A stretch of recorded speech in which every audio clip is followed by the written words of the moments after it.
saad ogtiinba maanta waxaan isku soo baxnay inaan ka shaqeyno annagoo wada jir ah oo la yiraahdo gaalkacyo waxaan isku soo baxnay inaan ka shaqeyno nadaafadda amniga horumarka gaalkacyo waxaan ku faraxsanahay runtii sidaan maanta isku soo baxan nooma suurta gasheen haddaysan noo ahayn ama uusan noo ahayn maayarka nin dhalinyaro ah xaqiiqatan farxad bay noo tahay waan ku faanaynaa dhalinyaronimada waan dhiirigelinaynaa dhalinyaronimada codkayga maanta inuu meel dheer gaaro ama soo bax inta laeg aan sameeyno waxa mas'uuliyadda iskale maayarka magaalada gaalkacyo ee galmudug runtii waan ku booganaynaa waan ku amaanaynaa abwaanka iyo dhalinyarada dhammaan iyo ardayda jaamacadaha oo halkan isku soo baxay oo ka shaqeynaya horumarka magaalada gaalkacyo iyadoo masuucnimo ah iyadoo mataqaanaa isku soo bax iska wax u qabsaa inaan ka shaqeyno waan ku boogadanaya waxaan leenahay gaalkacyo waa mid dadkeedana waa walaal gaalkacyo waa mid dadkeedana waa walaal maanta ma dareemi karno shucuurteenu dhalinyaro haddaan nahay siday tahay ma dareemi karno farxad maanta inaan shaqo aan wada leelnahay aan wada qabsanayno gaalkacyo haddii dhulka la isku qabsan jiray haddii dagaalada iyo colaadda la isku qabsan jiray maanta qashinka cid naga leh ma jirto qashinkaan guraynaa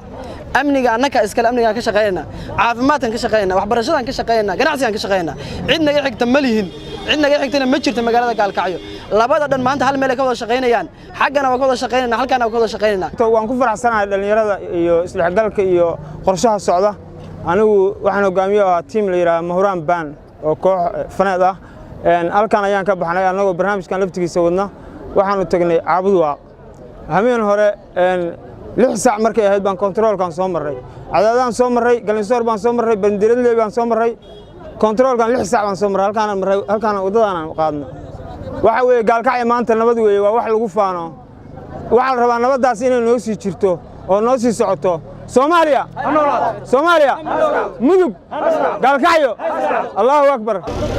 gaalkacyo 30 sano iyo ka badan bay wax ku soo jireen aragnay xabaala hebel baa xagga lagu dilay aragnay xabaala xagga mid kale mala yacnigaas anagu waa ka soo horjeesanay maanta waxaan u kacnay aragnay hore u soco aragnay horumar waxaan ahayn iyo isdhexgal haddii la ku rooyay inaan ka shaqeyn maanta waxaa halkan ku kulmay dhalinyaro labada dhinac iskaga timid oo 100 iyo 100 ah waxay ka shaqeynayaan nadaafadda runtii ka maamulahan aad baan ugu mahad celinaynaa dhalinyarada 10 mar oo hadda ka horeysa oo waan ku ammaanay shaqada ay hayaan xilligan ka khatarsan oo aan la isku imaan karin waan xasuustaa iskuuladana halkan isugu keenay oo ay dhalinyaradu soo bareereen marar badan waxaan ku celcelinayaa awowayaalkii annagana dhalay khayr Allah siiyo waqtigooda way soo qaateen laakiin waxaan nasiib darro ah colaad jiilal hore ka timid